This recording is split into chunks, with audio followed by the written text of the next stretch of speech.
This tape is copy protect encoded. Attempts to duplicate will damage this tape and may damage the heads on your VCR.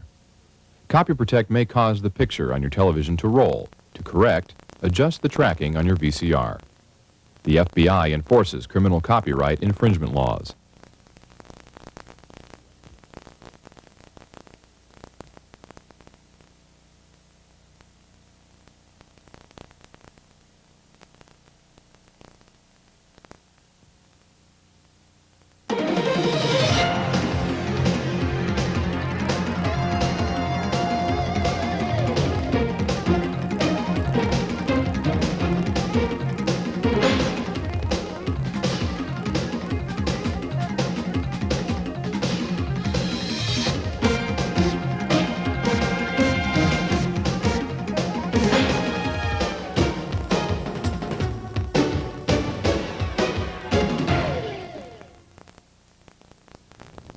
Hi, my name's Milt Tenopir, and I coach the offensive line at the University of Nebraska.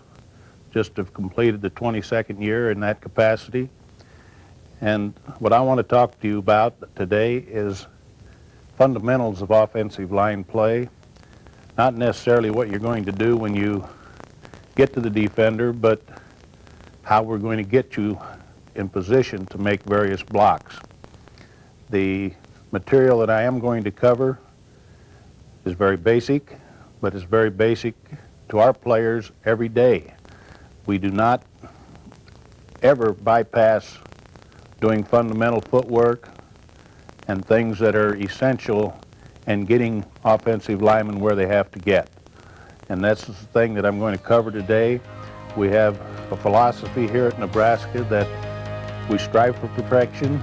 That doesn't mean it's always perfect, but we want our people to be able to step properly. We want everything to be second nature to them as far as approaching any block in football. Okay, the first block that I want to talk about for offensive linemen is what we merely refer to as a lock-on block. We have very few lock-on blocks, but when we do have that, it's very important that the people that are executing such a block step with the proper foot and aim at the proper place. If I were to draw our isolation play, which is merely a fullback blasting on the backer, handing off to the I-back, all of our linemen that are covered are going to execute what we refer to as a lock-on block. A lock-on block to us is to first protect the gap that is going to hurt us the worst. And it's obvious in this particular look that if I'm running a play at the butt of the guard, that if that defensive tackle were to slant, our tackle has to first protect that gap. And for that reason, we tell any of our play side linemen, in fact all linemen, whether it's front side or back side, anybody that is covered on the back side or front side are always going to step first with their inside foot, and their aim point is going to be to the center of the defender. So the aim point in this case would be the numbers, and in all of our blocks we initiate contact with our hands. We don't allow them to stick their head in there. We don't want a shoulder in there. Everything is executed by striking with hands, and that also helps us control the guy in the event that he does loop. But on the lock-on, the first thing we're going to do is step straight ahead with that foot, straight ahead from where it lined up. So many times when we talk straight ahead, if this is the lineman's feet, straight ahead doesn't mean underneath the body. Straight ahead means straight ahead of where it lined up. Where that foot lined up, we want to step it straight ahead. The minute you stick it underneath your body, you give the defender an opportunity to beat you on the inside gap, and that's something we're trying to avoid. So we want to step straight ahead. That's the technique of a lock-on block. Okay, the first block is lock-on block, stepping with the inside foot, aiming at the numbers, getting lift, continue your leg drive. This will be a right guard. Okay. I will do the same thing, hustle in there.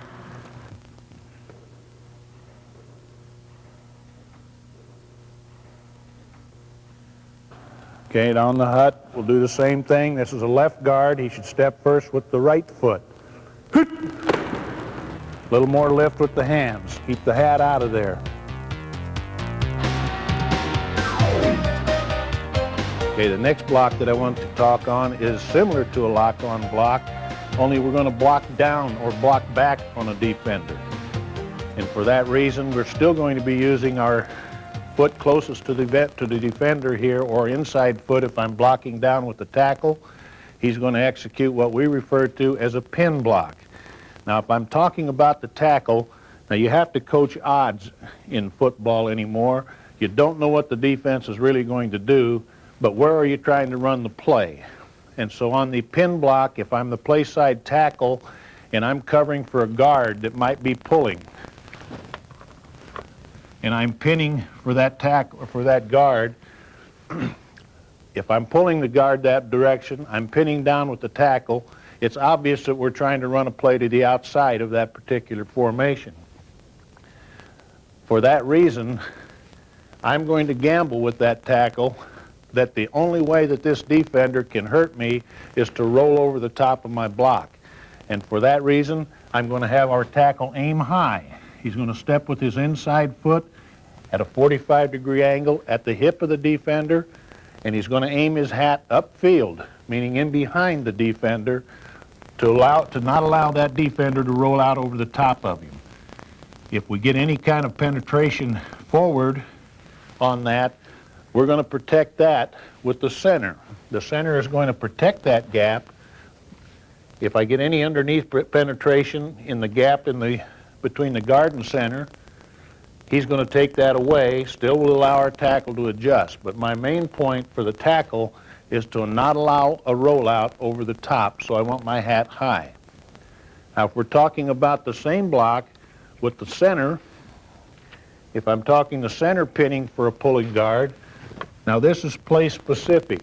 By play specific, I mean if we're running an inside fullback trap, again, what we're concerned about there is the defender rolling across the top of the center. So if I'm going to run a fullback trap up through this hole, and my center is covering for the pulling guard, I again want my center to prevent rollout on that particular play by aiming high, meaning hat upfield on the defender. We don't want the rollout by the defender here, so put your hat in position so that the guy cannot roll out over the top. Now, if we're running our counter sweep or counter game where we're pulling both backside guard and backside tackle, now this pin block takes on a different perspective in that the thing that is going to hurt these two people pulling is penetration now by the defensive lineman. For that reason, we're now going to tell our center on the counter play where both of those people are pulling, now you must aim shallow. In other words, aim your body underneath the defender rather than over the top of the defender. We don't want the penetration. If we get a rollout on there, we're apt to catch that guy in traffic over here that he won't get to the play because we're thinking there's a wider play on the counter trap and counter sweep. Okay, this block is a pin block that we use to run a play to the outside of it. We're still going to step with the inside foot. This is the right tackle. Anytime he pins, he's going to aim high to prevent the rollout. Okay, make contact with the hand. This is a left tackle. Should step with the right foot, aiming high. Just step to him a little bit. Okay, good aim point, good angle. Pin block by the center is play specific. In other words, depending on the play that we called, his aim point is different. If we're running an inside fullback trap off of his butt, we're going to aim high. On this one now, he should have his hat upfield, stepping at the defender with hat behind the defender. Inside fullback trap pin.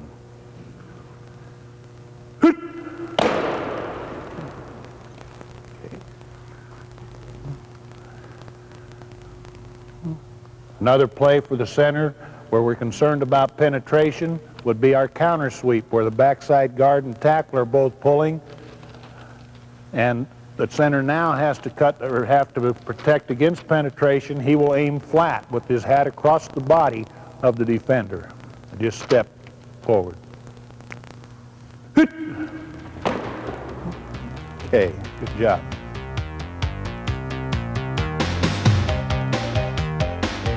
Now I'm going to use the lock-on block and the pin block and use them in combination to execute what we would refer to as a double team block.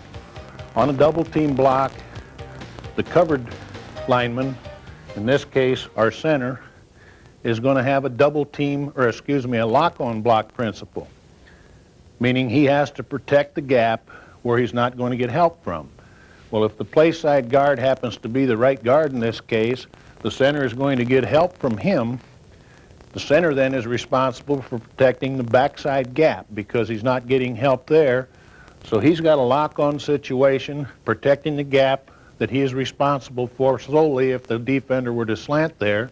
So in this case, if we're going to double team from the right, our center should step straight ahead with the left foot, and on the double, just a little bit different than lock-on, we let the center aim, or the guy that is the apex of the double team, aim at the backside number of that defender rather than at the middle of him, because he is getting help from the call side.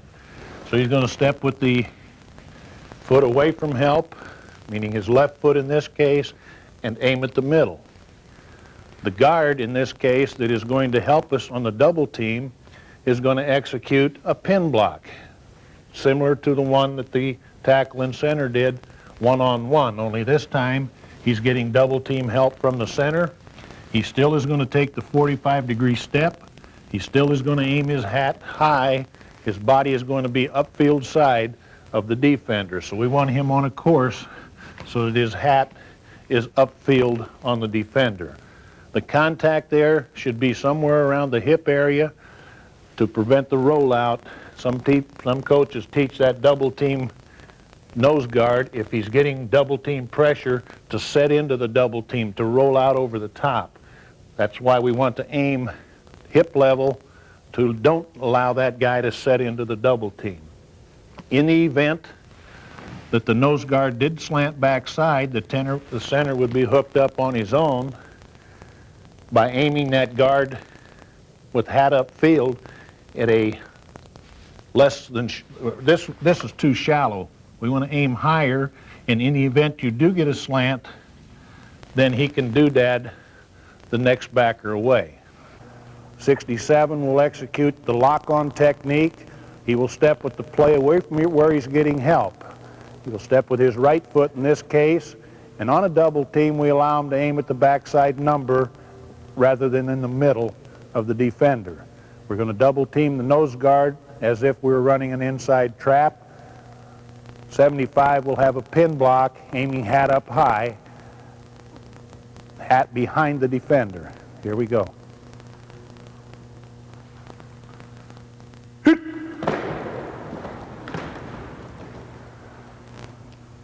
If the nose were to slant away from where help is coming, the center in this case would have him by himself.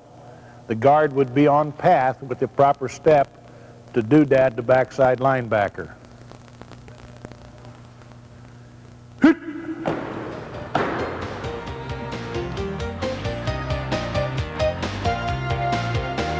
Another block that simulates the pin block and the lock-on block is what we refer to as a combo block.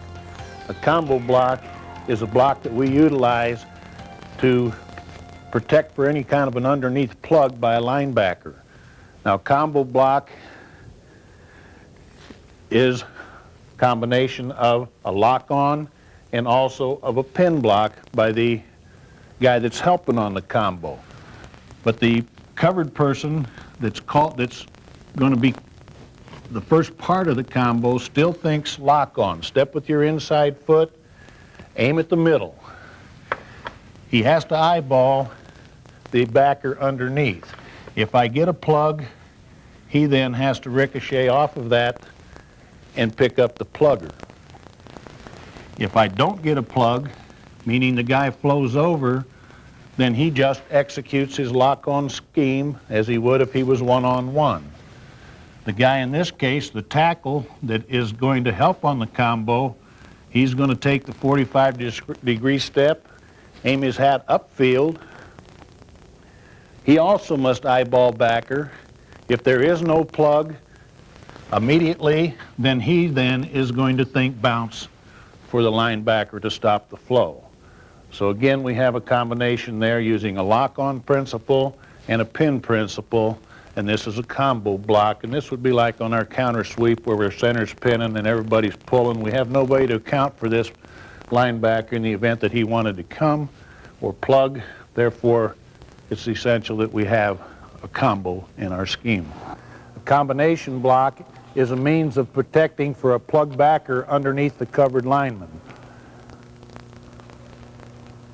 I want you to come this time.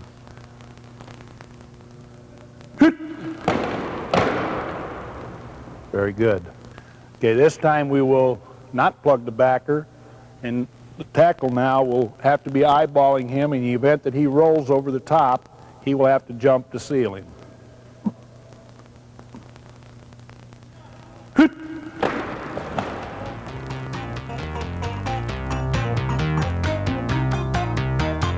Okay, the next block that I want to show you is a half of a double team. It's going to be a situation where we don't really need to sell out two people on one guy, but if we're running, for example, our counter sweep away where our guard has to block down on the nose guard in this case, again, we need somebody to help us on this backer. If that backer were to plug, we need somebody to be able to chip off and get that backer. The scheme or the technique that we will use by our tackle here is what we merely refer to as a chip and seal. Our tackle is going to take a step with his outside foot, aim at the inside half of the defender, eyeballing the backer. If that backer plugs, he must come off and pick that guy. If the backer does not plug, if he flows, then our tackle is going to drive straight upfield and secure a backside linebacker. The technique of the chip, which we refer to as a chip and seal, serves the same purpose of a hard double team there, in that we have taken the penetration away from that defensive tackle. Our tight end in this case can aim high on the pin to seal that corner, and then we have an opportunity to get outside of that. But we are also utilizing with the chip and seal a method of protecting for plug. If no plug, then being able to seal the backside linebacker. Okay, now this block is half of a double team. The tackle is going to take away penetration, but he also is going to be ready to pick up a plugging linebacker. That's a means that we have to protect for underneath plug by a backer. Great.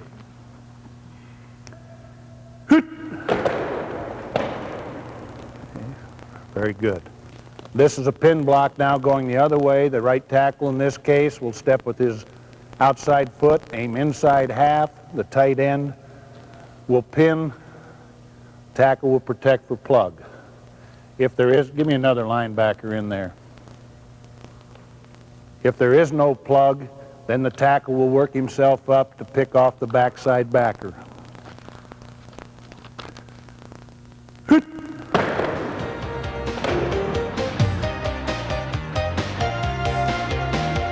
An individual technique that we utilize an awful lot. In fact, every lineman in our offensive line has to be able to execute, and that's what we, just a straight pull technique. When we try to pull people, it's very important that our technique is proper. And when we're talking pulling, I don't care what the play is, whoever it is that has to pull, in some schemes, all of our linemen have to pull, but what the most important thing is for the guy that's pulling is to clear your teammate next to you. Where if you're covered, somebody has to cover for you if you're pulling. So if this guard is pulling, that center has to protect for him because he's covered. It's the guard's responsibility to void his teammate. And so we tell our people on their first step on pull, we not only want to get depth with that first step, we want to gain distance in the direction that they're pulling. Get that first step stepped out there so that we have depth on it to clear your center, and of course distance in the direction we're pulling, just because the principle of football is to get there as quick as you can. So we don't want to lose ground with this drop step and sink it in behind us. We don't merely want to pivot on us, or we're going to pivot on that foot, or we're going to have problems clearing the center. So we really stress depth and distance on the first step to clear your teammate. Next technique that everybody in our offensive line has to be able to do is just our pulling technique. And on the pull, we want to gain depth and distance with the first step. The guy that's covered is responsible for clearing his teammate, and that's the reason for the depth. The distance, getting to the place where we have to go as quick as we can. So 75 will be the puller, 77 will be the pinner. In this example, 64 will be the puller, 70 will be the pinner.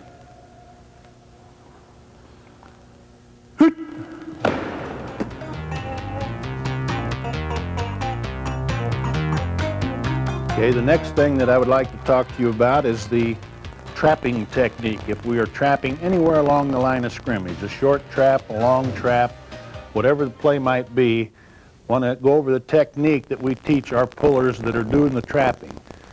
I've already talked about the depth and distance on the first step, where we're gaining to the direction that we're pulling and getting depth off the line of scrimmage.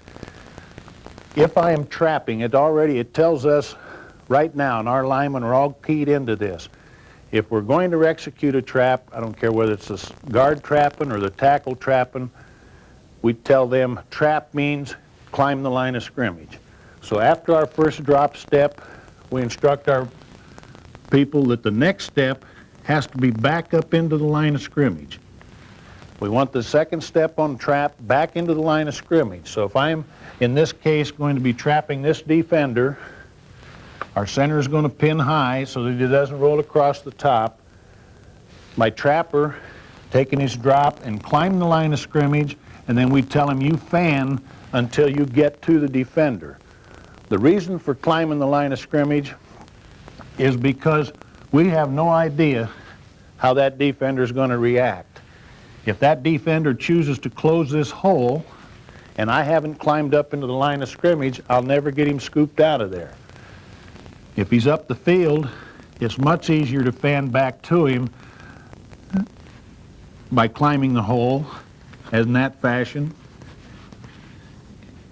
in comparison to if the guy chose to pull flat and the guy closed, I would have a very difficult time jumping back up in there and kicking him out.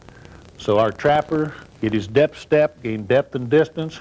His second step then, in contrast to that, is back up into the line of scrimmage, and we refer to that fanning the hole. So we tell him climb to the hole and fan till you get to the defender you're trapping. Okay, this next technique is a trapping technique. 75 will be the trapper. He will get his drop step, and on trap, we instruct our people, the word trap means climb the line of scrimmage, and then fan the hole till you get to the guy you're trapping. 67 will pin, 75 will pull, climb the hole, fan to the defender that he's trapping.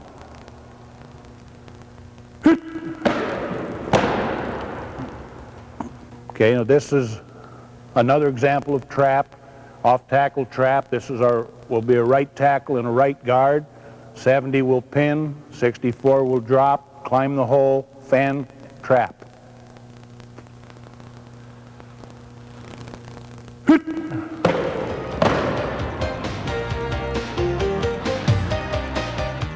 Going along the same line with the trap scheme, if we're trapping at this right guard hole, somehow that guard has to influence that defender to penetrate or to get in a situation where he's not attracted inside. We use two methods. The two methods we use is what we refer to as a quick draw, where he'll just run a quick pass drop technique, try to influence the guy upfield, and then he would release on outside of that guy and then our trapper hopefully can climb the hole and kick him out. But we're trying to invite a rush, or trying to influence the guy upfield, and we refer to that as a quick draw technique. Another technique that we use to influence, again depending on the alignment of that defender that's to be trapped. If he's an outside shade technique on the guy that's on the line of scrimmage that he's covering, we will also give this defender or our offensive guard a head bob technique, where he actually takes a quick jab step and throws his head to the call, then comes back underneath for the linebacker. Again, the purpose of the head bob is to try to influence some type of outward movement by that defender, which makes the block by the trapper easier to execute. So that's another means of influencing on trap. In the trapping game, we use two different methods to influence the man that we're going to trap. 75 in this case has a defender head up. That's the guy we want to trap. We don't feel he can release underneath him without him closing, so we're going to execute a quick draw technique where he will show pass, release outside that, we'll quick draw with 75, pin with 67, and trap with 64.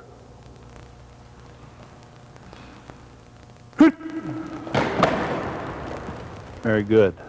Another type of influence that we use on trap will be what we refer to as a head bob. 64 is the trap side guard.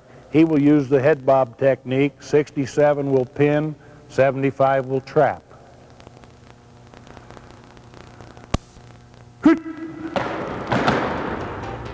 Very good. Most people have in their scheme some type of a delayed draw. If we're running a delayed draw, our covered linemen, for most cases, are going to do what we call invite a rush. This left guard and tackle, if we're running a delayed draw to our right, we're going to invite a rush on those defenders, make them think it's pass. And we're going to suck straight back, try to draw him up the field, and then we're going to tack him inside out. If we can get the rush invited, they get upfield, then we want to attack them and turn them inside out. We're actually wanting them to penetrate. Go ahead and show us what direction they're going to rush, and then kick them out, and then we can cut off of those backs. This is what we refer to as inviting a rush. If we're running a delayed draw, we allow our people to invite a rush, and on inviting a rush, we're going to show pass, come straight back on a retreat, get the rush, and then attack and drive him out. This is for a delayed draw.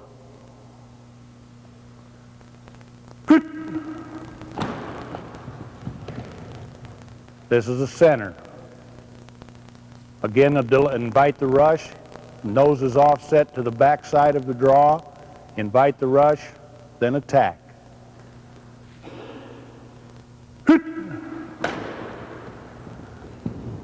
Left tackle, invite a rush.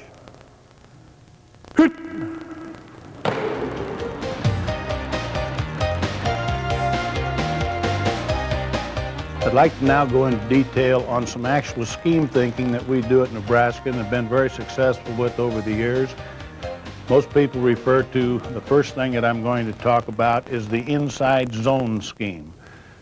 We talk zone blocking so many times we don't know what zone blocking really is, but if we're running an inside zone play, I'm going to explain just briefly how we would execute the inside zone. Now, we run 4 different plays from tackle to tackle that utilize this scheme.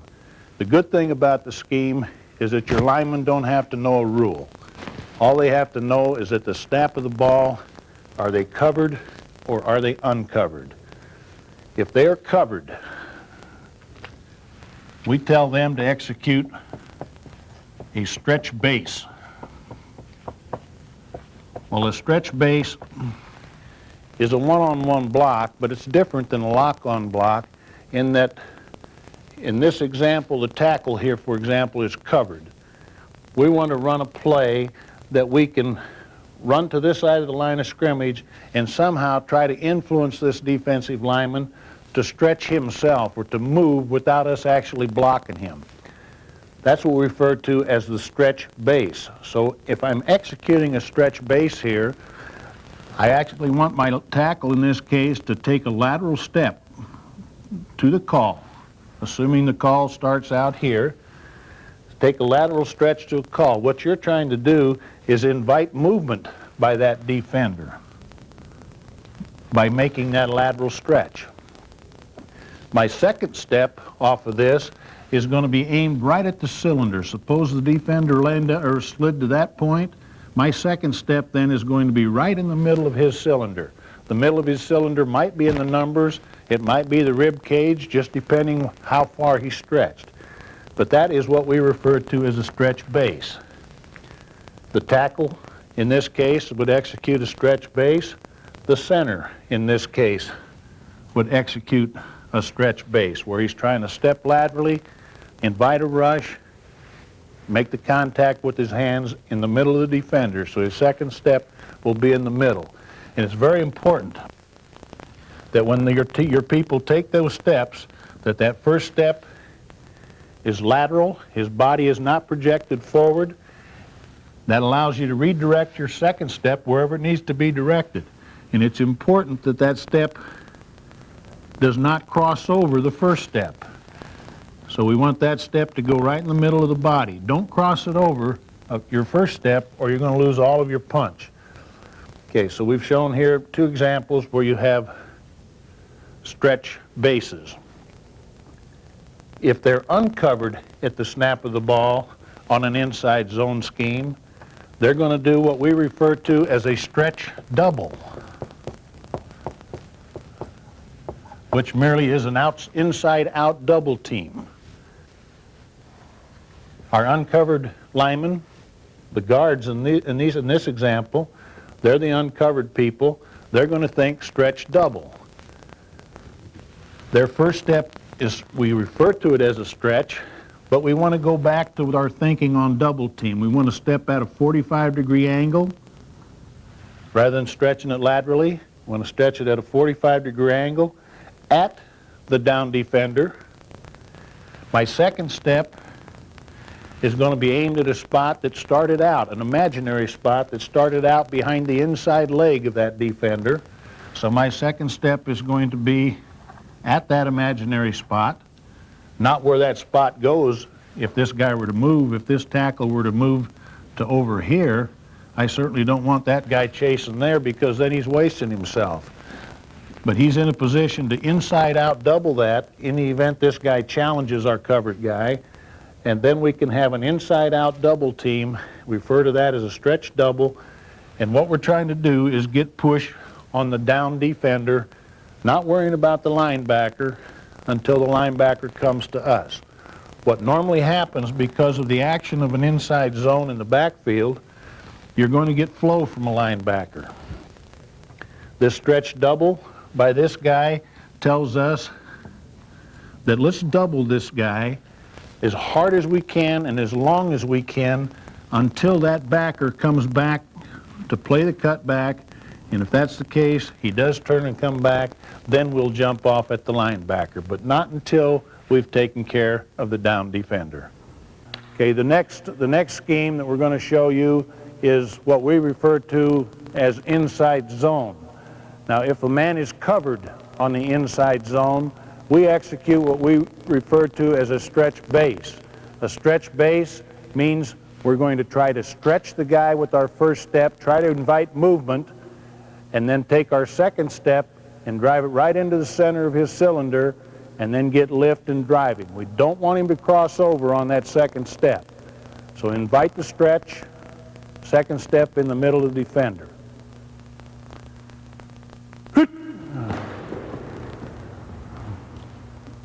Another example of a stretch base. This is a right guard running inside zone.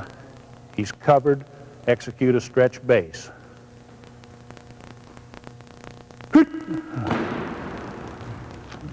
Also on the inside zone, we have an uncovered principle as well. In this case, this is a left guard and left tackle. We're running a play to the right. The 75 will stretch base. 77 will execute what we refer to as a stretch double. He's going to step at the defender, aim his hat high. They're going to double team the defender, get off on the linebacker when they have to get off on the linebacker.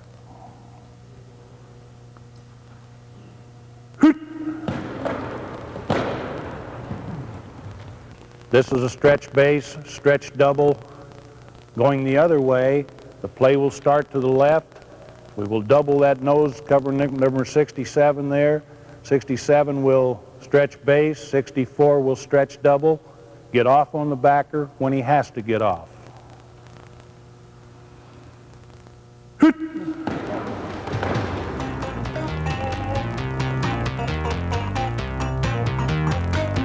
Another scheme that we use and incorporate into our system, we actually run 5 plays off of it, is what we refer to as the outside zone scheme. This is if you want to run a toss sweep or a stretch play that the professional people have made very popular. Option football, we have 3 options that we utilize this scheme on, but it's a very simple scheme, one that's very easy for our players to learn.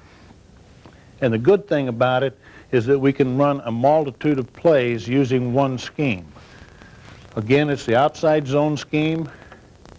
It operates on a principle of covered or uncovered.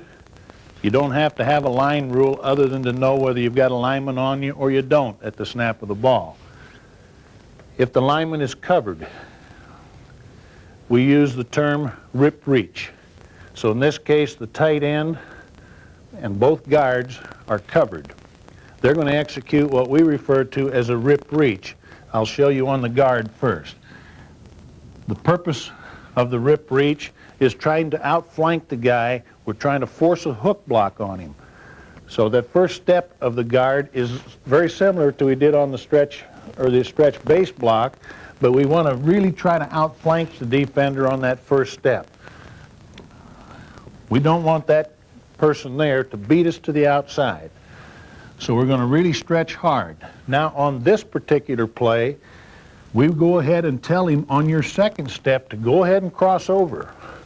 Take your lateral step, cross over with your second step, so that actually your second step is going to be beyond your first step.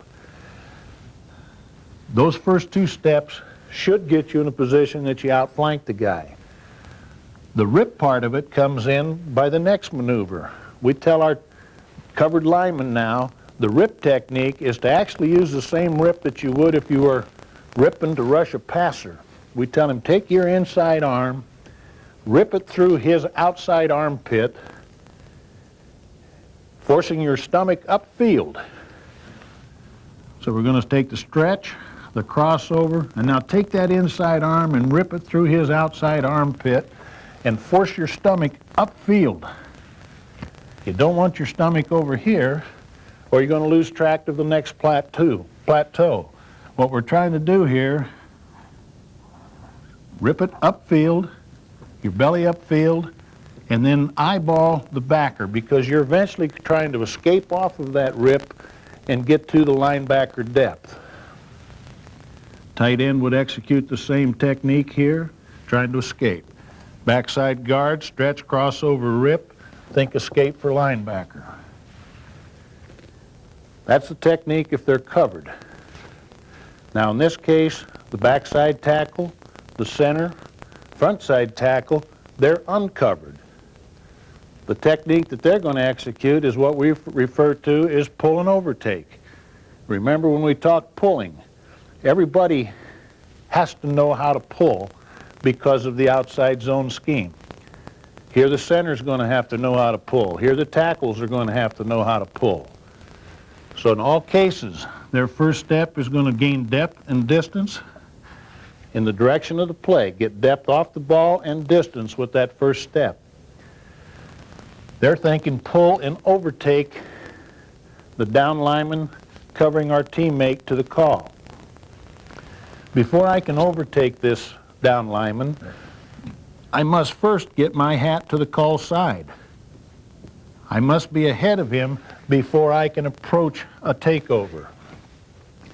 If I'm pulling and try to jump up in there too soon and my hat is still behind that defender, I'll never get him overtaken. So it's really important that when we pull just as hard as we can pull and as far as we have to go to outflank those down defenders. So the center and backside tackle and the front side tackle are all going to pull and try to overtake the guys covering our teammate. So if we take rip, reach, and escape for backer here, pull and overtake in all these cases, rip and escape, pull and overtake, we have a means then of getting those two on those two and allowing us to get a play outside. One thing I caution you, if you are executing the outside zone scheme, the split of your linemen can't be more than a foot.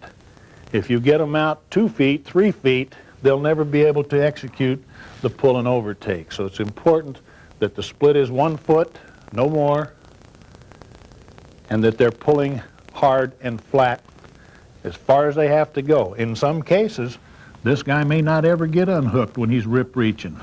That tackle should just keep pulling. He may have to come all the way around and take the linebacker. But it's just something where you're feeling and you're reading all the way. Another scheme in our system is what we refer to as the outside zone. On the outside zone, we're trying to force the ball outside. Our linemen that are covered by a defender, we want to try to outflank him on our first 2 steps. We want to get a hard stretch.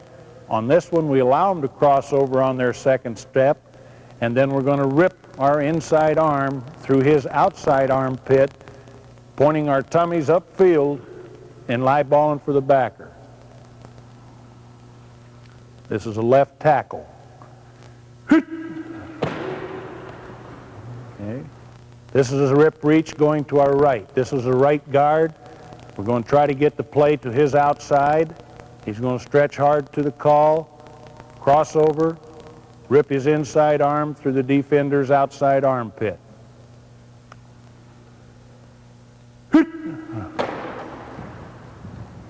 The uncovered lineman on an outside zone scheme is going to do what we merely refer to as a pull and overtake. Their split is no more than a foot, or they'll never get the overtake. 75 in this case will do the rip reach. We're going to run the play to the left. He will rip reach, try to escape for backer. 67, our center, will pull and overtake. He cannot overtake the guy until his hat gets to the call side of the defender.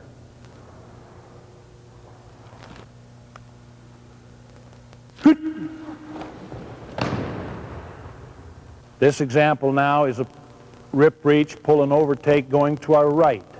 This is our left guard and left tackle in this particular example. The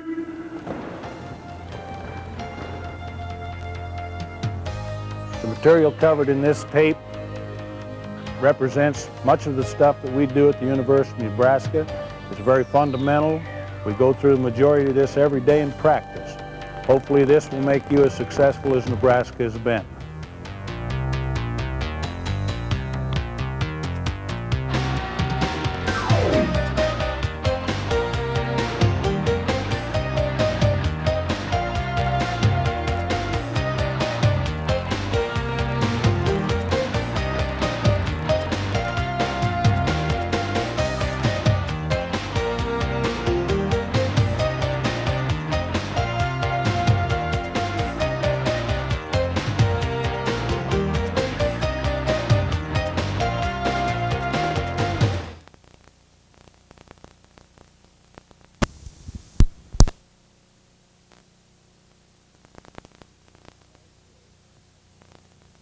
All drills and exercises in this videotape are designed to develop fundamental skills. It is extremely important as an athlete or coach that you execute them with proper technique in order to avoid possible injury.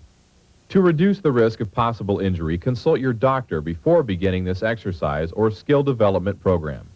The producers, participants, and distributors of this program disclaim any liabilities or loss in connection with the information presented in this tape.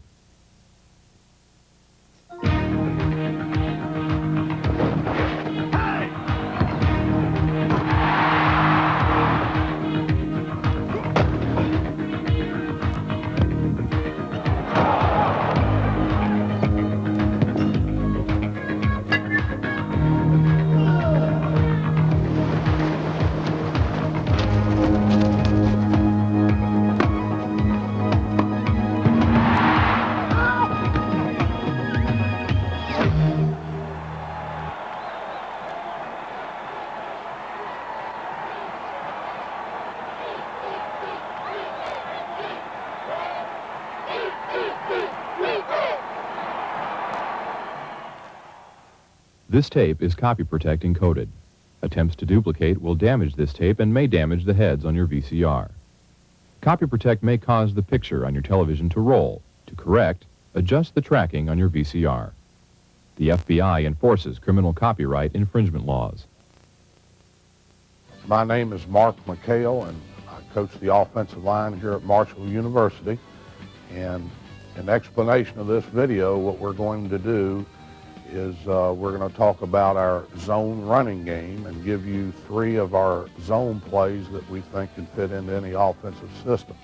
Our running back coach is with us. We're going to go through the running back portion of the video to explain how the running backs fit into the blocking schemes that I'll cover up front.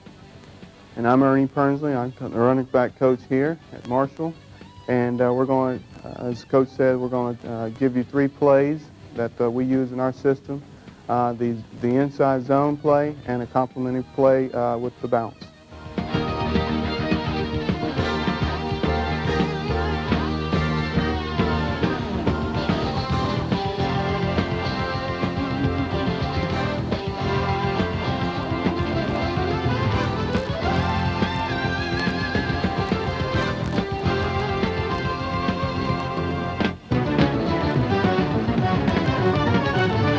Now on this video, what we want to cover are 3 running plays in our offensive system, and those plays will be a zone play, an inside zone play to a tight inside or the strong side, our zone play to the open end or split inside, and also what we call our bounce play, which is a play that'll start and look just like our inside zone play and bounce to the outside. And these are 3 major running plays within our offense. And the other thing is it allows us to pass from all the formations that we run the ball from and use our multiple formation sets. But there are several things we need to cover in principle before you get into just drawing a play and showing you who blocks who. There's a lot of little things that have to be taught in zone principle. And I'm going to cover those things in general, and then we'll get into some film clips, and also Coach Pernsley, our running back, will get the concepts of what the running back's looking for. So what we're going to do first is talk about offensive line splits, and with the offensive line splits, there are 2 philosophies. You have a standard philosophy of splits, and then you have those splits that can change, and there's a change up. But on our splits, we have 2 deals. We have horizontal splits and we have vertical splits. With our horizontal splits for a standard, we like our guards to be 2 feet from the center and our tackles 2 feet from the guard, and our tight end is a 3-foot split from the tackle. Those are the standard horizontal splits. Now these splits will change depending on the defensive fronts, and I'll get into that explanation as we go. Now, the other type of split that's not talked too much about is a vertical split. And I'm going to do a drawing as though you're watching from the press box down on the field. If we had our center,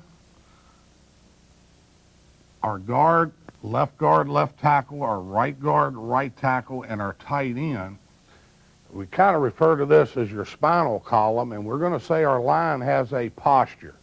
And this posture is not always a straight line. The football is the thing that governs where the offensive line can line up and where the defensive line can line up in the neutral zone. We all know that. But our offensive linemen have a rule, and the rule stays the same, whether it be at the high school level, college, or the professional level. Nobody can cross this imaginary plane, the line of scrimmage, with a headgear or a finger, with one exception. The center's headgear can break that imaginary plane, but the guards and tackles cannot do that. Also, the guards and the tackles cannot go beyond the center's belt line. When you have an official, a side judge looking down through there, a lot of times tackles get a call for being in the backfield. So there's got to be a rule for the linemen to have, so they're not considered to be in the backfield. Now, to break this down into simplicity, for the vertical splits, you have three different ways that an offensive lineman could line up. One, if he could hug the line of scrimmage and take all of it, as close as he can be without being off sides, we can refer to that as level one. Then to get back as far as he can and still be legal to the back of the center's waistline, we would refer to that as level 3. And of course, the area that is between level 1 and as far back as you can get level 3 would be a level 2 alignment. What will depend on where these offensive linemen line up on a vertical split will be based on the opponents you play and whether the team is off the ball defensively, if the defensive line coach wants them off and reading, or whether an attack front and they're up there hugging the ball, the defensive lineman can be level 1 or 2, etc. So that will depend on that. The other thing is an adjacent lineman in zone blocking is working with his buddy in zone blocking is who's on and who's off the ball. Well, in today's football, you have a lot of defenses that stem, where defensive linemen line up in one technique prior to the snap, they move. Then you have a lot of linebacker dogs. You have a lot of stunts. If you have teams like that, you can't get into a vertical alignment deal, a guard on, a tackle off, and so forth, and then they stem and you're not in a good vertical alignment, so you want to do what's called a standard alignment.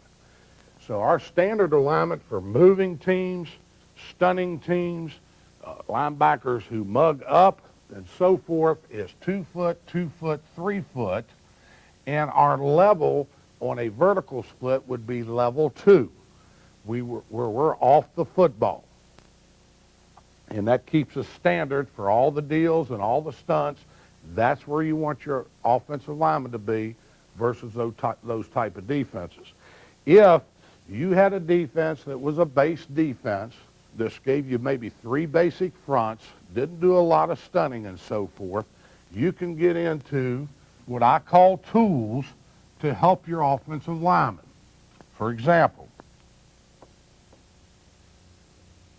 if we had a 4-3 type defense and we had an inside shade on our tight end and our tight end and our tackle were to zone block these 2 people, then you could have your tight end on the ball since he's covered and your tackle off the ball to get the exchange in zone blocking. So your line posture would be different. This man may be on the ball with a outside shade, and then your guard back here may be off the ball to work with the center on a zone block. So now your line posture is not your standard alignment like a veer team where everything's got to be, or a wing T team or whatever, where everything's got to be a straight line. These I'll get into are just little tools to help the lineman get the exchange that's needed in zone blocking. All right, now the next thing that I want to talk about are the stances in zone blocking teams. Now here at Marshall, we have to run block and we have to do a lot of pass protection. So our stance isn't going to be one with all the weight forward in a running game, and it's not going to be one where we're all the way back and just throw the ball all the time. We must be able to run and pass, so we got to have a balanced stance. Now, with our stances,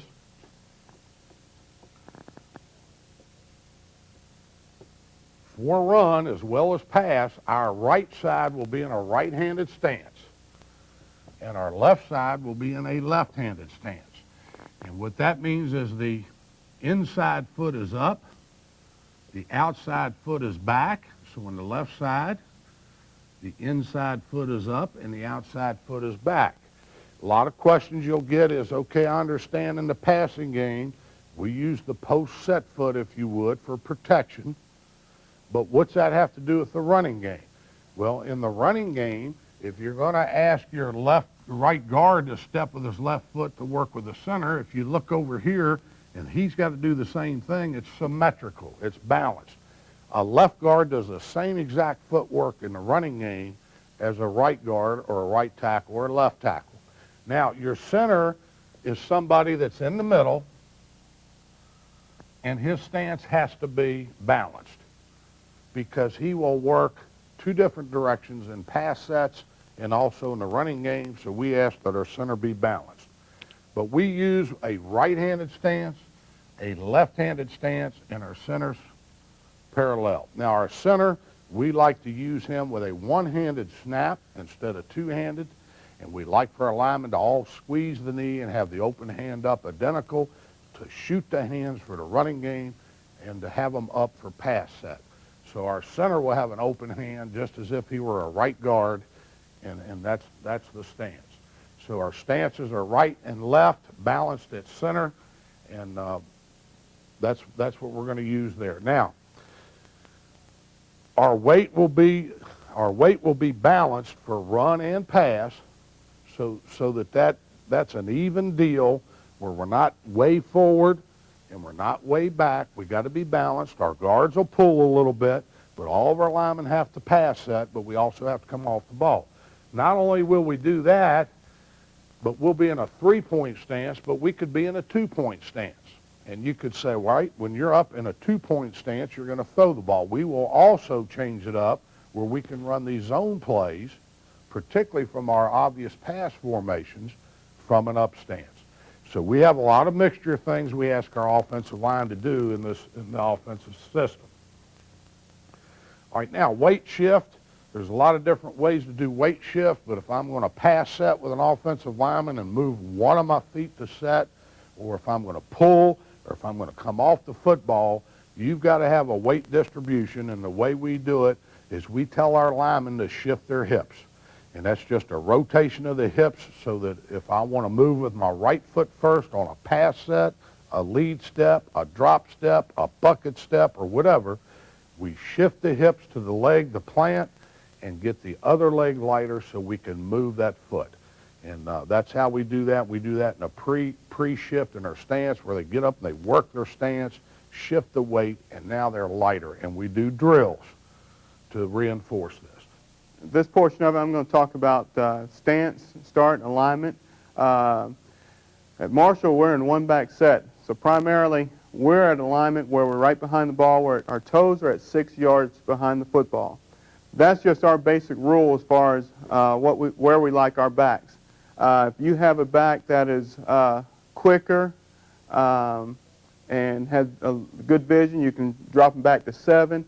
If you have a kid who's maybe a step slower, you can bring them up to 5. But our general alignment is going to be our toes are at 6 yards. We're going to work from a 2-point stance. In a 2-point stance, we're going to be up. First thing we're going to do, our toes are pointed straight downfield. They're at, our toes at 6 yards from the ball. Okay? Our feet are going to be underneath our armpits. Okay? I'm going to bend at my knees and my hips so I can have my shoulders over my knees and my knees over my toes. Okay? At the same time, my weight is on the inside part of my shoes here, my feet. Okay? As I do this, especially for kids who are not usually in a 2-point stance, and to help eliminate from having false steps, I sometimes over-exaggerate with them putting their weight on the inside part of the feet so they can feel the outside part of the cleats come off the ground. I feel the advantage of having your weight on the inside part of your feet is, again, to eliminate the false step, and I can step in any direction without having a false step. False steps, and saying false steps is having to move to make a move. In our plays, we want to move forward, okay? So I don't want to drop step to move forward. That's a false step for us. So I want to have my feet underneath me, underneath my armpits, toes pointing straight downfield, the weight of my body's on the inside part of my feet, and I'm going to rest my hands lightly on my thigh pads here. Shoulders are over your knees, knees are over your toes, and we're in a good, comfortable position that we can step forward, okay? I don't want to have my weight too far forward where I'm leaning. I want to make sure I have my weight on the inside balls of my feet. right, now we have to have some zone blocking principles. So if you're going to teach offensive linemen how to zone block, there's a lot of theories on how to do it. A lot of people teach it a lot of different ways. We're going to tell you how we do it here at Marshall University. But basically in zone blocking, the principle is a very simple one. It's really zone blocking, if you would, is everybody's blocking a man, and if something happens on that course, you end up double teaming and then zoning off to the next level to a linebacker. But you have a covered and an uncovered principle, and any defense that you draw up, there may be what is considered a bubble. So if you had a 4-3 defense, and you would look at the alignment of the offensive line and the tight end here, you would see that 2 men are covered and 1 is uncovered. So you have what's called adjacent linemen working together. So the covered lineman and the uncovered lineman work together on the down defender and work to a level, to the next level, the linebacker level. And you get your push to that type of deal. So these two would be blocking these two with a double team at the initial phase of the block, rubbing off to the linebacker. You have a covered, uncovered principle. You could also have any kind of a deal where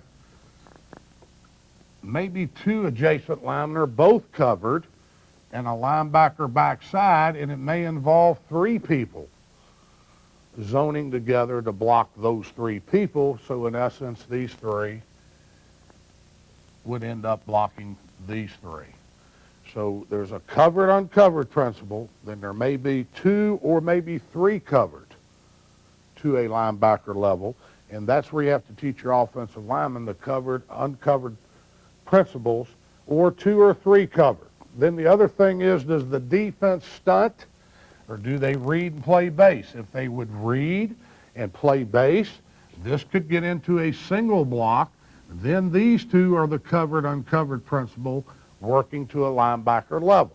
But if the team likes to stunt in your film study, then you're going to have to involve 3 of them, what we call a triple, where it's a triple zone block, and you can get that in your overs, your unders, and in your bear defenses or your kick down double eagle defenses. So that's the basic principles of zone blocking, is covered, uncovered adjacent linemen, double team the down man, and work up to the next level on the linebacker. Now, we have 2 types of zones that we're going to cover in our inside zone running play, to the tight end strong, our weak side zone running play, which is an inside zone, and our bounce play. And these are called angle zones. We talk about an angle zone at the point of attack. We're going to be talking about scoops. And on the backside, I'll explain what a slip block is, because their principles on the backside are completely different than those at the point of attack. And then I'm going to cover footwork. And the footwork, how the lineman shifts his weight, which foot he steps with, which foot he leads with on the defender, versus what position the defender is lined up in. So I want to cover right now the positions of the defender. I'm going to pull out a right guard. If this were the center, I'm just isolating on the right guard, and I'm going to align the defender on this right guard. If the defender is in an outside shade, then we call that a 3 position. If the defender is hit up, then we refer to that as a 2 position by the defender. And if he's on an inside shade, we refer to that as a 1 position.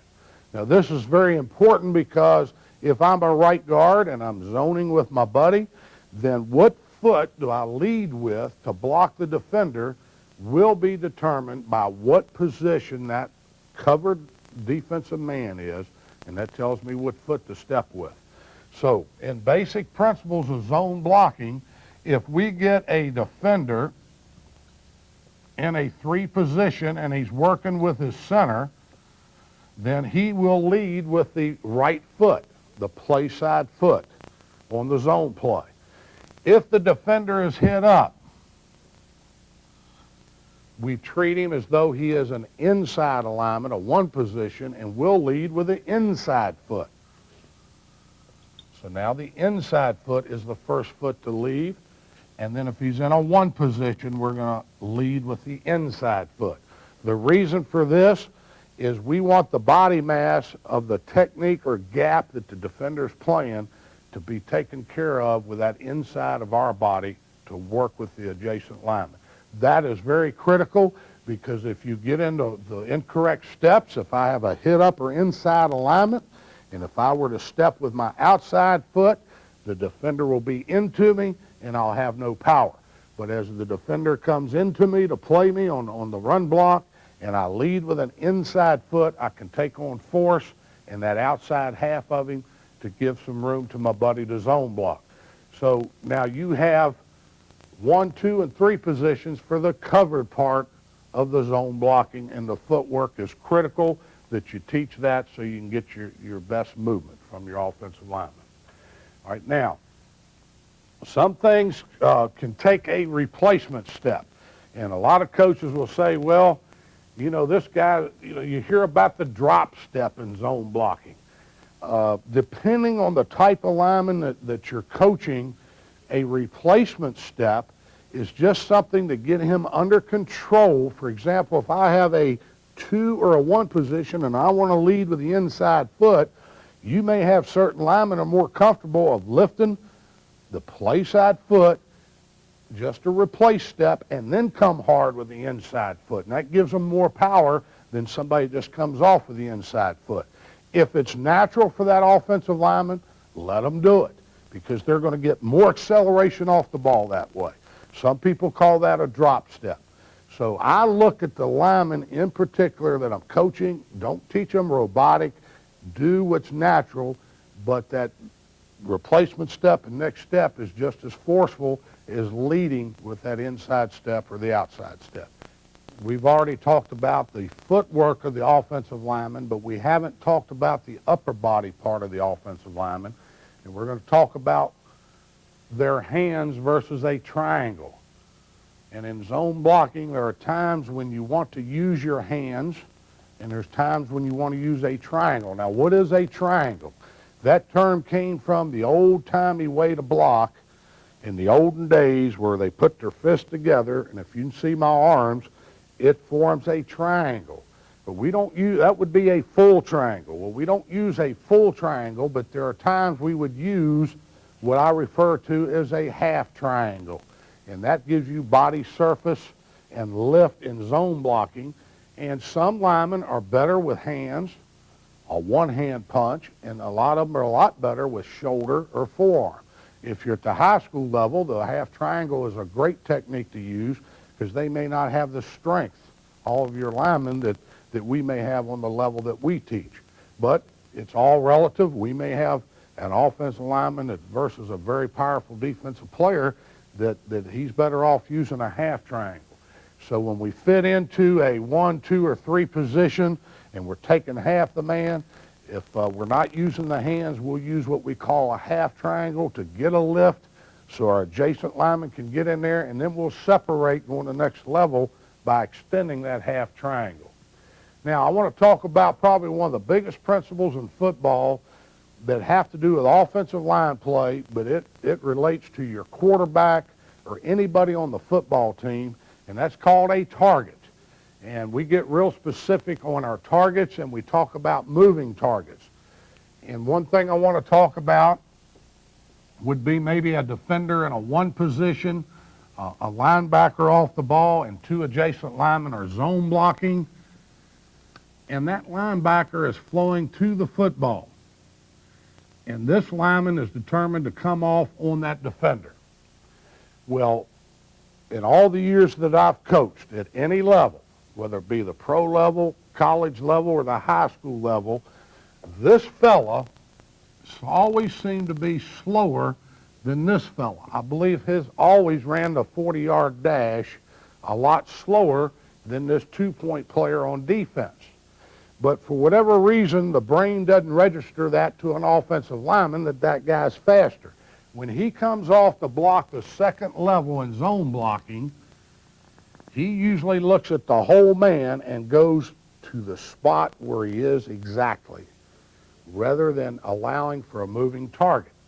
So in coaching this man to come off on a linebacker, I coach a moving target, which is an imaginary target, or a bullseye beyond the point of that man because he's flowing to the football. As a lineman, I must know what Coach Pernsley is teaching the running back, exactly where his landmark is, because that's where the defender will react. So he must go wider than what he thinks, and then the contact will be made.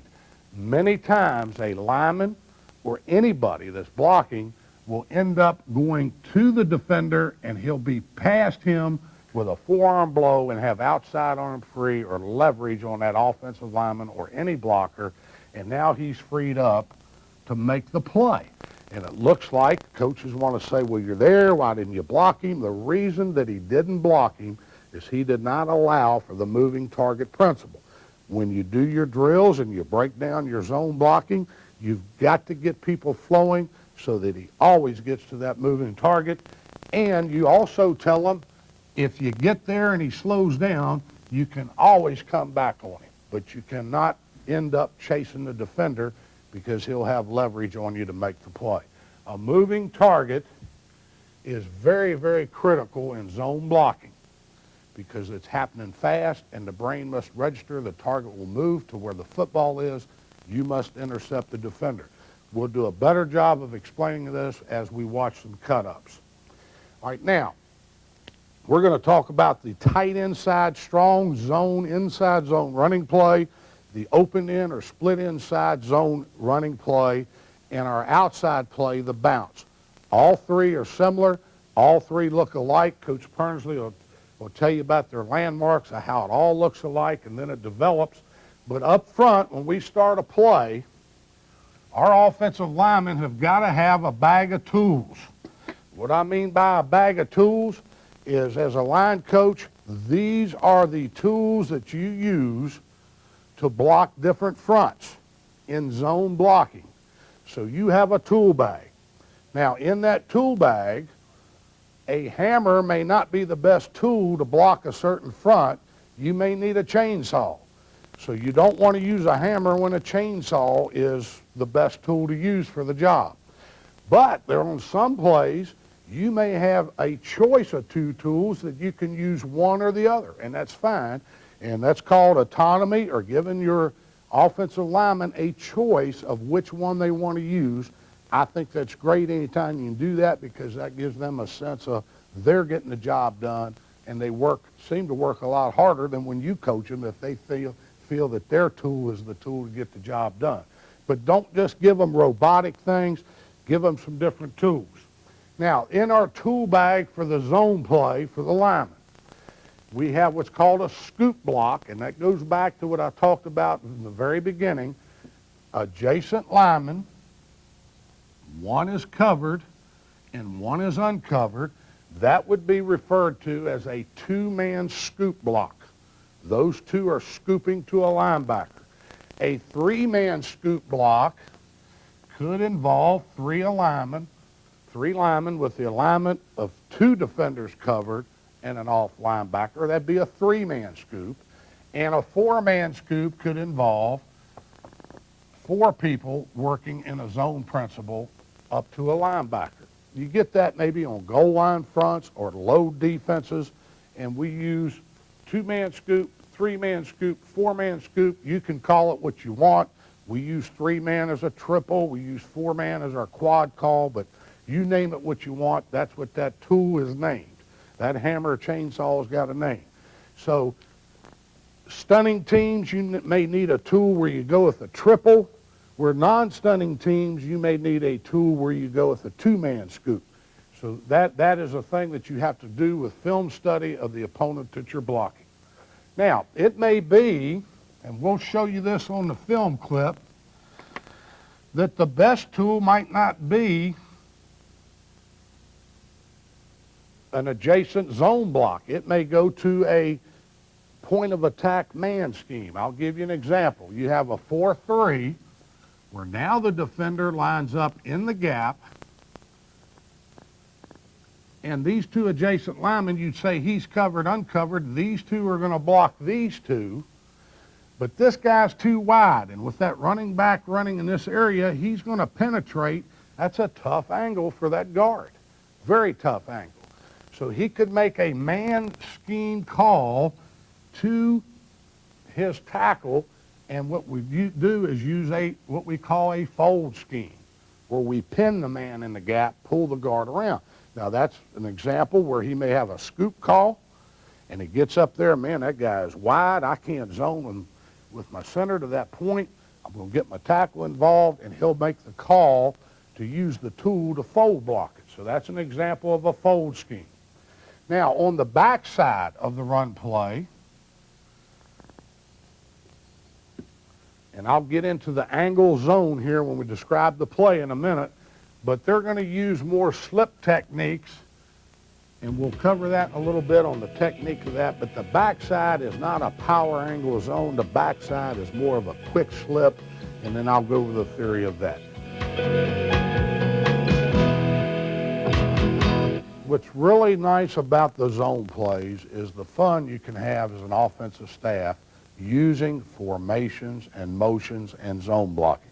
Just real quickly, you can use the zone play to the strong side or the tight end side.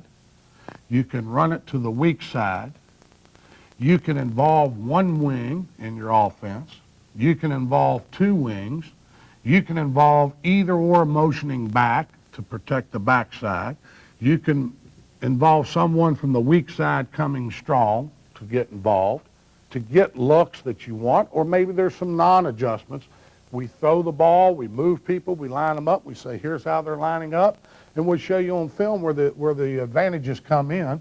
We can also use the zone play when we spread people out and there are no tight ends. And we can use it when there are two running backs in an offset and motioning one in one direction or the other and run our zone play, where we end up with a tight end, strong side type play, or we get him one out of there and we just got basically our split inside zone play. There's a lot of ways, and we'll show you some different formations on the cut-ups of how we can run the zone play, so it's weak side principle and strong side principle. Now, let's talk about the play in general so you know what you're teaching. If we are going to run a strong side zone play, then this is the theory of the play. It is called an angle zone, and that is where our linemen, tight ends, etc. are blocking at the point of attack at an angle. And that angle, whatever that angle is going to be the same angle as the running back, so it's parallel. And what we're doing is distorting the defense. We'll go at the point of attack, get the defenders to flow, and we get our wall pushed here, and our running back, Coach Pernsley will cover it where he's to go and not to cut back. On the backside, we're going to use more of a slip scheme where we come out of there very quickly just to seal it, and the power comes in this area for the back to look for his cut play side. So we're talking about an angle zone. I'll put up two fronts, and then the big thing is we need to get to the film so you can actually see it. But in theory, it's an angle zone for the inside zone play. If we were to run against a 4-3 defense,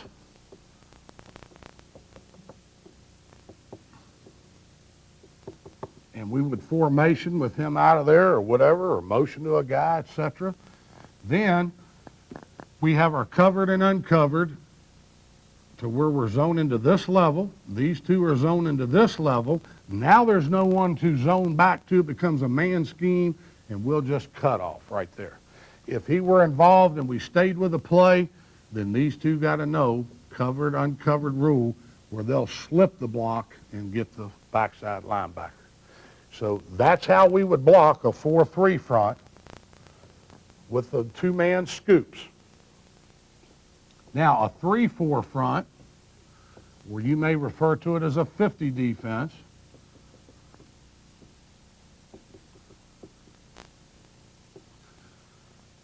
is he's covered, he's single blocking, covered, uncovered, they're zone blocking to the next level, covered, uncovered, zone block in the next level, he cuts off. That's our assignments and our blocking. You'll see on the cut-ups, now this becomes an angle block back here to the center level because that nose may work hard and the running play may end up behind the nose, and we'll look at that on the cut-ups. So any defense I draw up there, it's going to be covered, uncovered, 2 covered, may involve 3. But again, it gets to your film study, and that's where coaches get confused.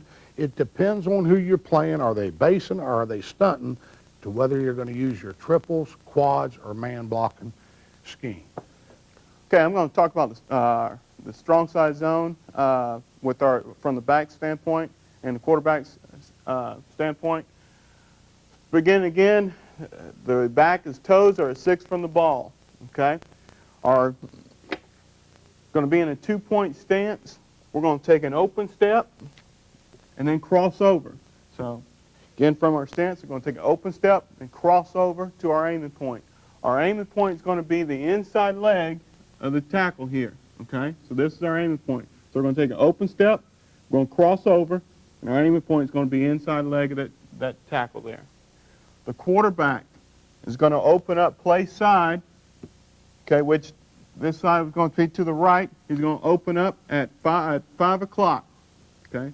So he's going to open at 5 o'clock, try to get the ball back as deep as possible to the running back.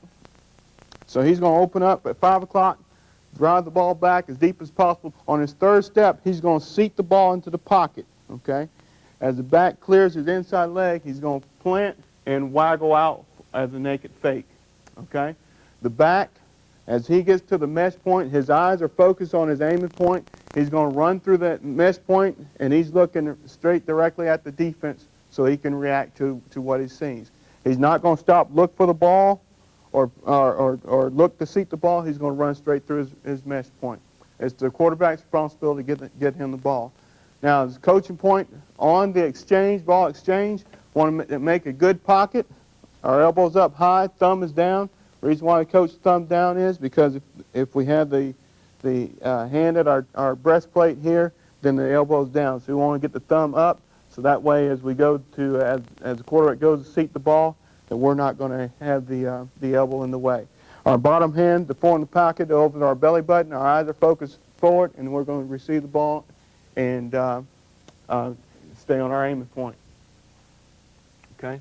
As we get to this point, we tell the back that we're going to rush. We're looking to run for 4 yards. We want the play to average 4 yards. Okay, trying to get 4 yards. It's good because we get a double team on the line of scrimmage. And when I tell the guys that the line is going to block it for 2, and we have to run for 2, so we want to run. We want to run 4 yards. We're going to hammer the hole. We'll run through arm tackles, but occasionally you'll get 3 technique or this tackle here that if we get a flash, then we'll cut it back. Ordinarily, we'll run through an arm tackle, and we're going to hammer the hole and get 4 yards. All right, as we watch the strong side zone play, take notice in our film of the different formations that we use. Here we happen to have 2 tight ends, 2 flankers at the bottom. But in theory, if you can see the 45-degree angle wall, covered, uncovered, tight end tackle, getting the push double team, rubbing off, gives us our bubble. You can see that the guard in the center are rubbing off, and we get the push, and we're cutting off on the back side.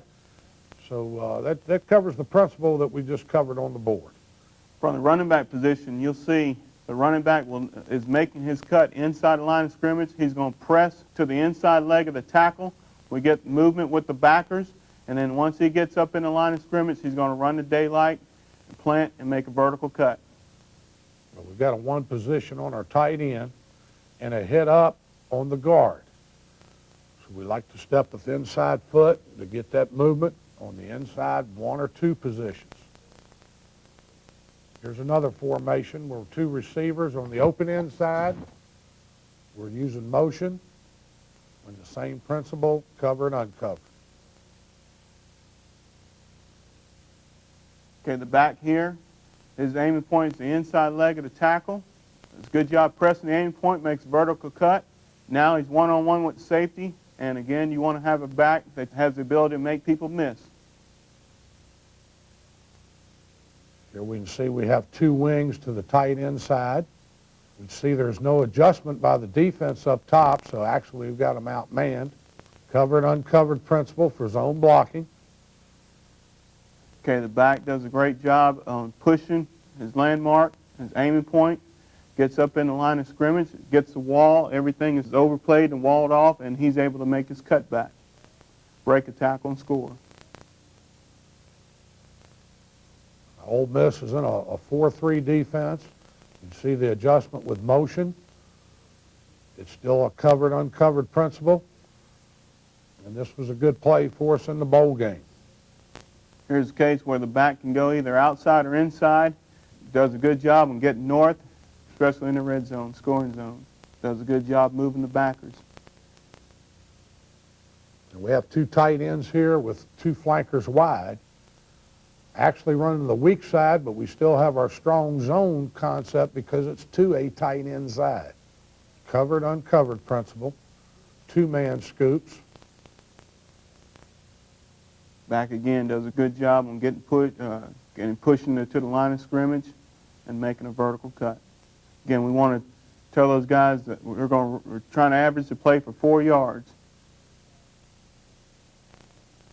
Here's two tight ends with balanced flankers. You can game plan which way you want to run it by the way people align, secondary-wise, front-wise.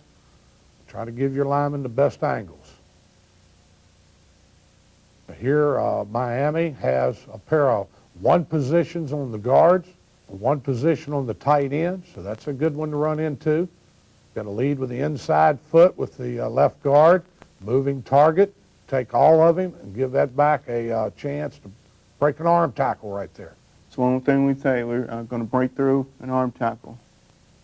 Now, this will be a case where we're pulling another tool out of our tool bag to where the man in the 3 position goes into a gap position, and the adjacent lineman will use a fold scheme.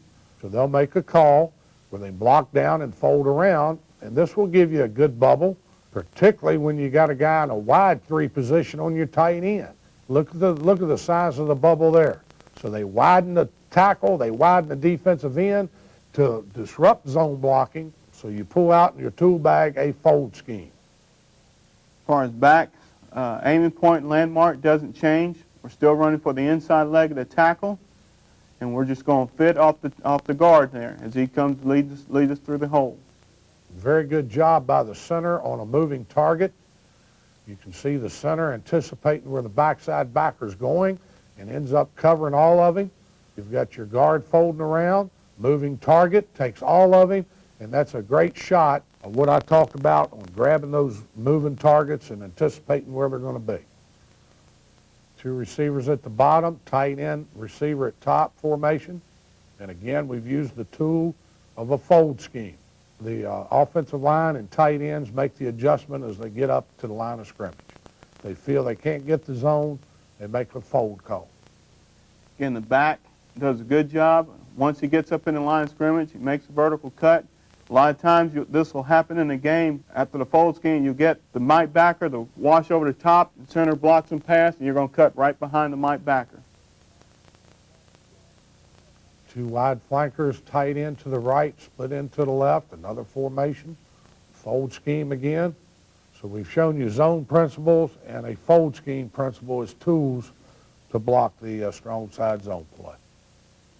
Man stemmed on us and got into the gap. They make the adjustment now.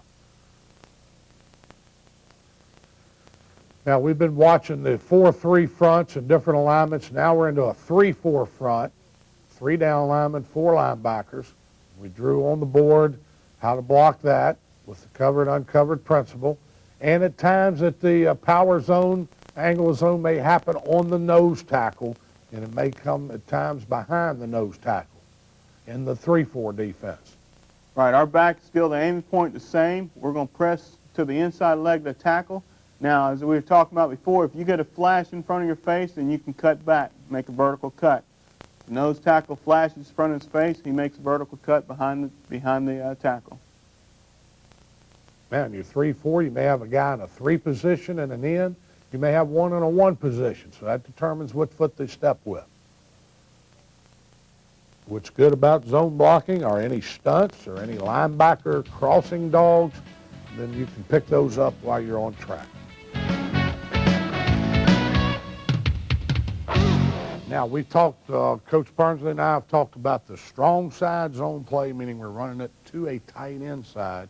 We also have the capability to run the zone play to the split end side. And what's fun is in your passing game, you can formation people or study film to see how they line up to see what's the best formations to go weak side. So we could run it with, for example, 2 receivers to this side, 1 to this side, get them walking out. We got a split side running game. We can open it up where we got 2 receivers on each side, and we got the split side zone play either way. You may game plan ball in the hash, how they line up, over, under, what gives you your lineman the best blocking angles. So there's a lot of variations of the way you can do it. So if we're running it to the split end side, the first thing this tackle's got to look, if he's tight and may stunt, it may involve a triple call. But if he's out there in a normal alignment, a little wide, it's a base block for our tackle, and our tackle is going at that angle I talked about on the strong side zone to create a wall this way. Now here's an example of a one position to where our guard would lead with his inside foot, or a quick replacement step but inside foot, and he in the center would work their double team and work to the moving target of the Mike backer. Backside, covered, uncovered, very quick scoop, a cutoff, and then you have a good running lane for the weak side. Okay, I'm going to talk about the weak side zone play. It's really going to be same footwork as zone play, strong side zone play. You're going to step still at a 2-point stance, toes at 6 yards. We're going to open step, crossover, aiming point the inside leg of that tackle there. Quarterback is going to open at 7 o'clock. Again, try to get the ball to the back as deep as possible. He's going to seat the ball, and then he's going to plant as the back clears the inside lane, plant, and then waggle fake out of there. Try to hold the backside in. Okay? A lot of times we're going to read this here. Sometimes the weak side zone will bounce out wider depending on the technique of the end. A lot of times what we're trying to do is get movement and then make a vertical cut. Okay. Now one thing that we do not want to do is that we do not want to betray the block of the linemen. Linemen are all trying to get their angle blocks this way. We want to make all of our cuts inside the line of scrimmage, and we don't want to get the ball and just make a cut, predetermined cut. So it's important that the backs make sure they get inside the line of scrimmage, get to the heels of the offensive line before they make a cut. All right, now we're on our weak side zone play. So down at the bottom is the split inside, similar front that we drew on the board. Again, for the backs, the same play. Make all cuts inside of the heels of the offensive lineman.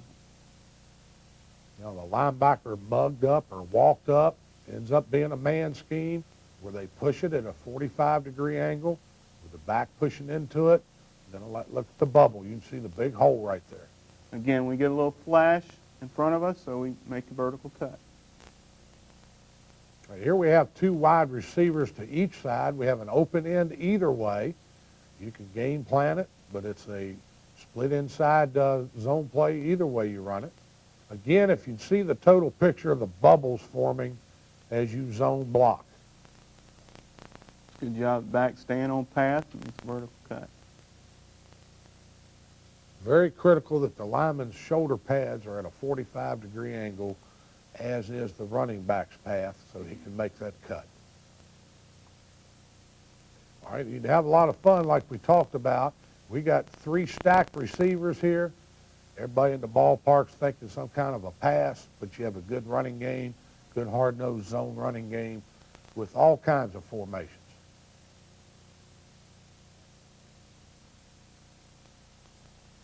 A 4-3 defense with the tackle shifting with an underfront, covered, uncovered, the right guard and the right tackle zone up to the linebacker. Now here's where your center has got basically a single block right here. He's got to be able to reach that strong side, or you want a game plan to go the other direction. We have 3 wide receivers at the bottom, 1 up top. Great passing formation, but look how the defense has to adjust to defend the pass. Gives us a good numbers game in the core to get us some zone blocking for a good running game. Back does a great job on running and breaking some tackles, scoring. Receivers do a good job blocking. We tell our backs, once they get in the open field, they can look to run hash numbers sidelines. Great job keeping his feet moving. Refuse to get tackled.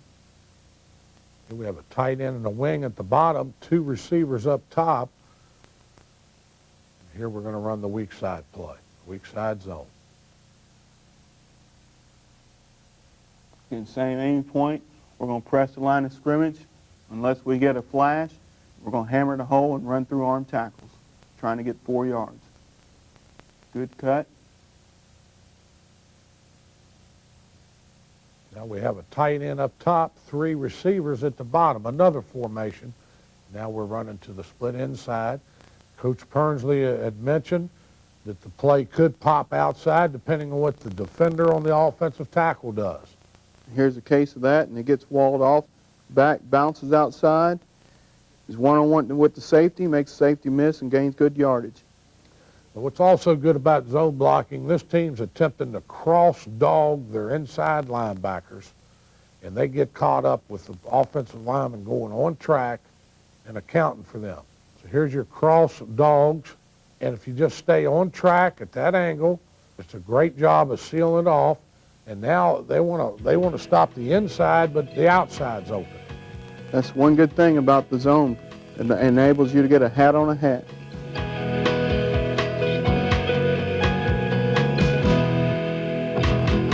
Now our third play that incorporates our zone blocking schemes at Marshall is called the bounce play. And the bounce play is a very effective play because if you major in your inside zone plays, then you're going to get the defense to react a certain way to them. And we have what's called a predetermined bounce play. So the objective, and Coach Pernsley will cover the angle and everything, but the objective for the offensive lineman is it's an outside running play. So our angles are going to be a little more than the 45-degree angle we talked about earlier. Whatever that is, it's a little bit wider, and we're anticipating the linebackers to hold up thinking inside zone play, and we get the movement. Then we get a little wider on that moving target and pin it, and we end up with an outside play. So we're working hard to get an outside type of zone blocking, and we call this the bounce play. It is a great complement to the inside zone plays. Again, you can run it split inside with tight techniques, tight 3 positions on your open inside.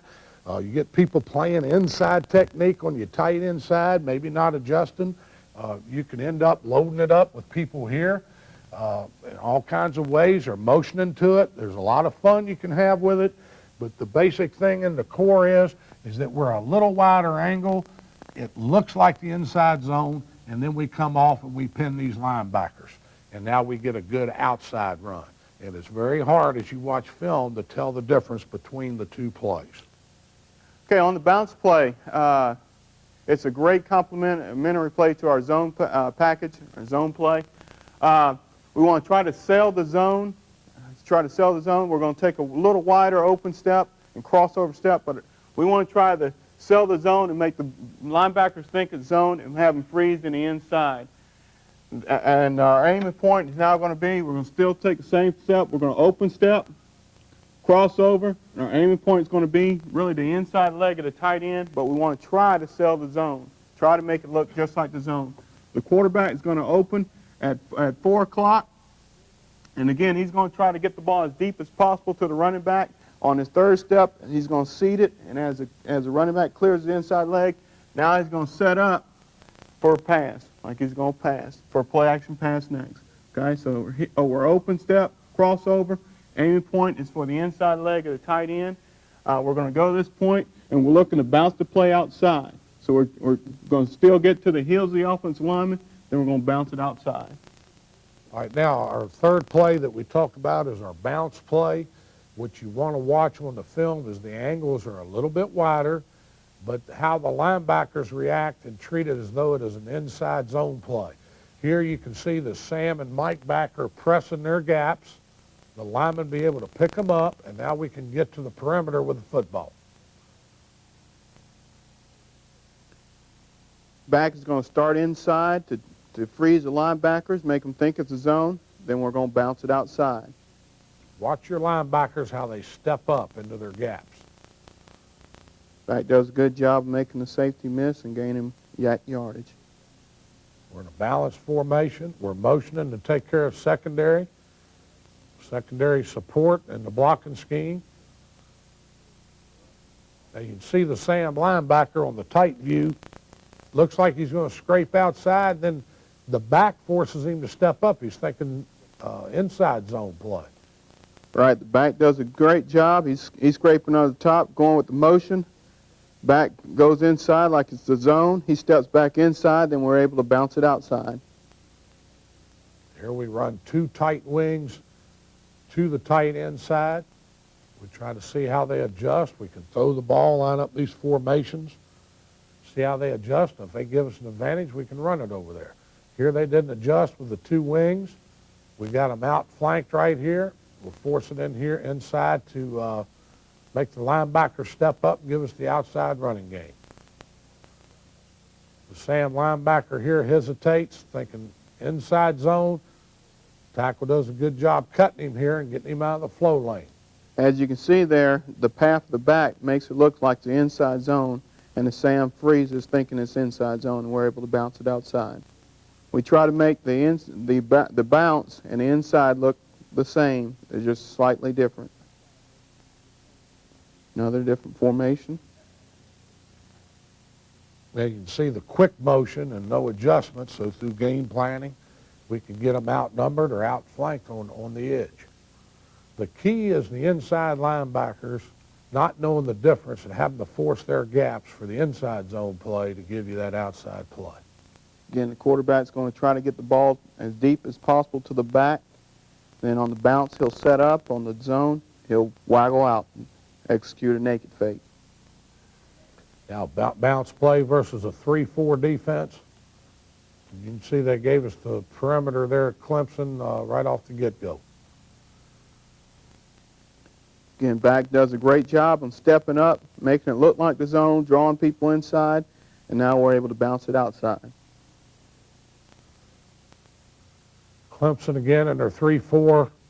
Some linebacker crossing dogs. Stay on your track. Stay on your zone track. Pick them up. A lot of movement and stemming here.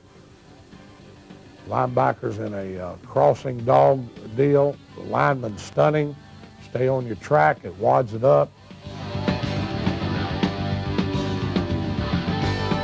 As you can see, the three zone plays are a very good package to have in your offense. It complements everything you do in the throwing game, play action, etc.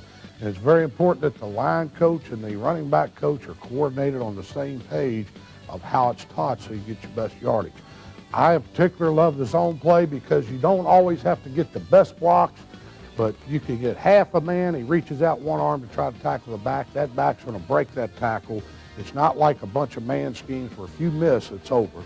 And you can have a lot of fun with it, game plan it with multi-formations and motions and get the same basic zone principles taught week after week. And I like the zone play and bounce as a complement. They're great plays. They're good against a lot of different fronts. Great if you have a great back that has a quick feet and good vision. So it's an excellent play, and it's fun to do out in a lot of different formations.